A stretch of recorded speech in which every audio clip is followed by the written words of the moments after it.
মে come in sir? হ্যাঁ আসো, তুমি কি ইন্টারভিউ দিতে আসছো?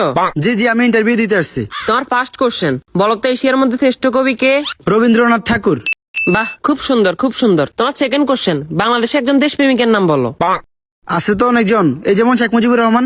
Genius genius. তোমার থার্ড নাম্বার কোশ্চেন, বলো তো বাংলাদেশ কবে স্বাধীন হয়েছে? হওয়ার কথা তো ছিল 1948 সালে, কিন্তু 1971 সালে 16 ডিসেম্বরে স্বাধীন হয়েছে।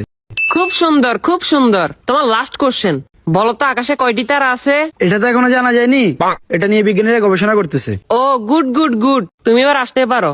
Okay sir. দিয়ে আসছেন? হ্যাঁ ভাই, ইন্টারভিউ দিয়ে আসছি। কি কি কোশ্চেন আইলো? কোশ্চেন তো মনে নাই, কিন্তু উত্তর মনে আছে। আচ্ছা, উত্তরই কন। রবীন্দ্রনাথ ঠাকুর, শেখ মুজিবুর রহমান। মাত্র এই দুইটে? না, আরো দুইটা আছে। আচ্ছা, 1948 সালে হওয়ার কথা ছিল, কিন্তু 1971 সালে 16 ডিসেম্বর হয়েছে। এখনো জানা যায়নি, এটা নিয়ে বিজ্ঞানীরা গবেষণা করতেছে। থ্যাংক ইউ ভাই, থ্যাংক ইউ। Coming sir.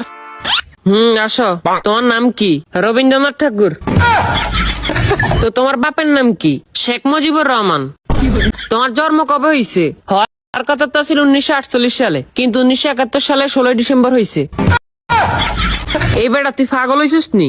এটা এখনো জানা যায় না, এটা নিয়ে বিজ্ঞানীরা